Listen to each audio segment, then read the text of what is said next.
Psalm 11, verse 3. If the foundations are destroyed, what can the righteous do? Listen to me. I maybe don't mind if I preach a little bit longer, because I've got something. Thank you. And we give God all the glory. David wrote that when he was being hunted down by Saul. He was living in the wilderness when he wrote, if the foundations are destroyed. So the question is, if those foundations are flooded with evil, what can the righteous do? As a man of God, I've got to ask you, it's not fair for those of you that are young to have the weight of a nation on your shoulders. It's not fair for those of you that are in retirement and have labored the heat of the day to now be reinstituted into the front line of American life. It's not fair. It's not fair for me to look at a church that ought to be having fun for years in California. I've lived in California all my life. I'm glad to be moving back because I want to be one of the ones that isn't leaving.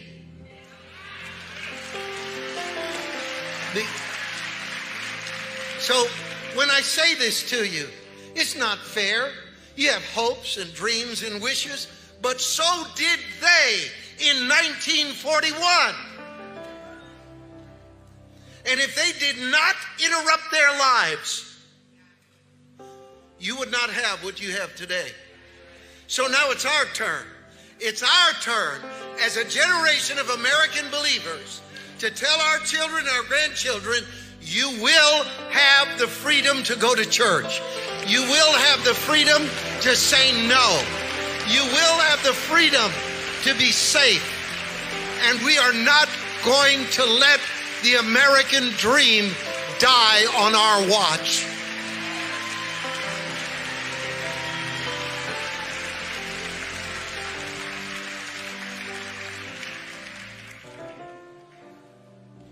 Notice that Psalm 11:3 does not say, should the righteous do something? It assumes that. It says, what can the righteous do?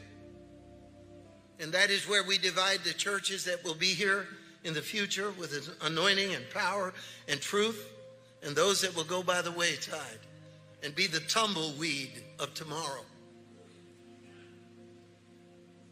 What should the righteous do? There's a little book called Born for Battle. Even though I wrote a book and I'm trying to sell it, I want to recommend another book. A little book that a lot of people have skipped over called Born for Battle, written by Arthur Matthews.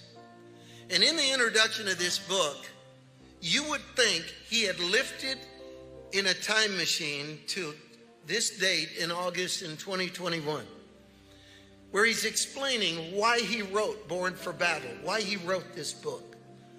And listen to me. He said, I have the burden of the Lord. My burden relates to the flood of evil that the devil is pouring into the world. And at the same time, the passivity of many of God's saints as they view this state of affairs. And their ignorance of the part God expects them to play in this warfare against Satan. Now, the ignorance. Today I'm preaching about what role does the church take? What does the righteous do in this? The first thing, and this isn't the beginning of my sermon, I'm 3/4 done right now. Please don't. Whenever a guy says the first thing, it doesn't mean it's the start. That was a long time ago. The beginning is the next thing he said. David said, what can the righteous do? And then he said, God is in his holy temple. Let me put that in modern language. Surely, David is intimating, the only thing the righteous could do is run. Buy a cabin, fill a Grecian urn with brown rice and survive. I don't believe that. And David is saying, what can the righteous do? Do I run And then he said, God is on his throne. And he's saying, God isn't running and neither am I.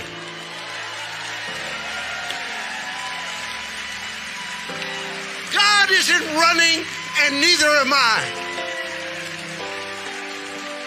Everybody that believes God is still on his throne, give him a shout.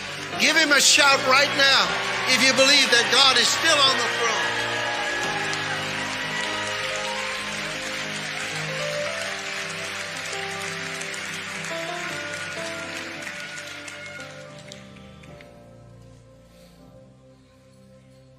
Esther is our final character in this message today.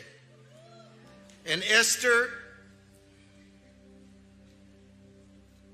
began her career in a beauty contest. Began her career hoping that by being queen, she could lobby for the safety of the Jews.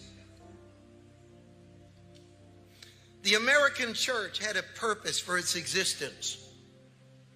And even Mordecai, getting back to Esther for a moment, went along with it. She is now the favorite. She's getting dressed and ready to meet the king. There was a season where that made sense, to believe that Christianity was a beauty contest. There was a moment where we could have gotten away with saying, let's grow our church by being culturally, intellectually, socially, and with coffee attractive to society. We beautified the gospel. We took some of the distinctives that made it unattractive to the California lifestyle. We engineered it a little bit. And Esther was in that pursuit. It was still righteous. She was still a woman of God, trying to be moral and in a situation where favor would come to the faith of the Jews and the state of the Jews. And one day, Mordecai overhears something. He overhears something that instantly makes him a radical. He finds out that Haman has talked the king into committing genocide of the Jews. Now, getting the people to believe that. Mordecai and Franklin Delano Roosevelt are identical. One is convincing corporate heads. The other is trying to convince a young, pretty woman that the beauty contest is over. It's now something different. That's what I'm up here in my fragmented and inferior, skilled way, trying to tell the American church the beauty contest is over. This is not a day. Listen to me. Your sermon on how to have the best vacation ever, your sermon about getting over your past, your sermon about 7 ways to deal with depression, it makes no sense. It is absolutely irrelevant. It is out of whack. It is an anachronism. Now the sermon is this: the devil is about to choke America, and God is raising up an army to stop him.